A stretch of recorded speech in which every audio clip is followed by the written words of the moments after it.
Ini gila banget sih Bejer. Mantan caleg DPRD Cirebon cabuli kakek-kakek 64 tahun. Astagfirullah. Lubang vevek tidak ada. Lubang tai pun jadi.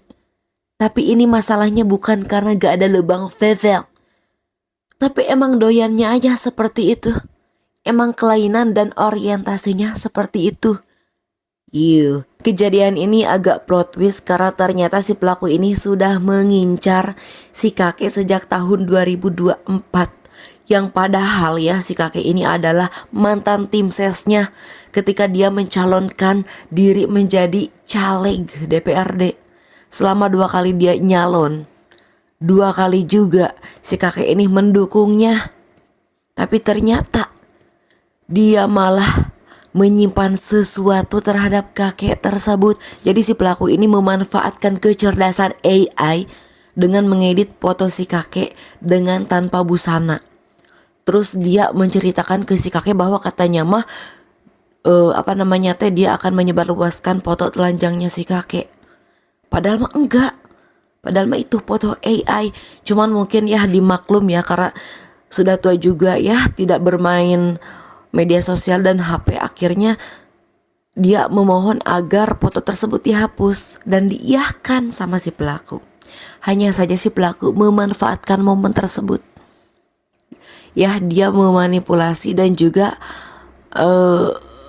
mengelabui si kakek dengan menyebut foto tersebut bisa dihapus asalkan si korban membuat video asusila. Gila emang ini pelaku.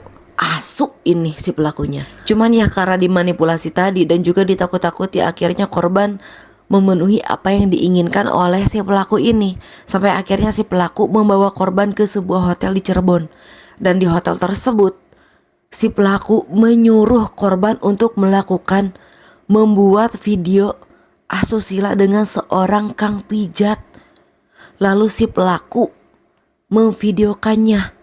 Dan selain memvideokannya, dia juga menyebarluaskan video tersebut. Bahkan si pelaku juga minta untuk melakukan hubungan adu pedang sama korban. Tapi untungnya ditolak sama korban dan dia tidak sempat melakukan hal tersebut. Tapi ya itu tadi ya, dia memvideokan adegan korban ketika melakukan hal tersebut dengan orang lain. Dan videonya disebarkan sampai akhirnya video tersebut tersebar dan diketahui oleh anaknya korban. Keluarga korban tidak terima, lalu melaporkan hal tersebut ke polisi. Sampai akhirnya si pelaku ditangkap dan digiring ke polisi, ke kantor polisi. Ngapain sih coba merayu orang tua yang sudah kakek-kakek lalu melakukan hal tersebut? Ya bisa dipahami kalau misalkan memang punya kelainan ya. Tapi cobalah ya, cari aja yang lain yang bersedia. Kan banyak boti-boti ya. Tidak perlu sampai memperdaya, memanipulasi orang tua yang tidak tahu apa-apa. Tapi emang tujuannya seperti itu sih sepertinya. Kalau misalkan mencari orang lain mungkin dia takut minta bayaran. Tapi kalau misalkan mencari korban, dia tidak perlu membayar. Dan mungkin dia mendapatkan kepuasan tersendiri gitu, untuk memuaskan hasrat dan kelainannya. Nauzubillah.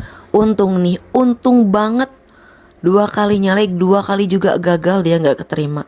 Kalau misalkan dia udah punya gelar tuh ya, duduk di kursi DPRD, wah gila, ini bisa makin parah sih kayaknya orang ya. Soalnya dia gagal aja seperti itu, apalagi kalau misalkan dia punya kekuasaan. Ngeri intinya besti.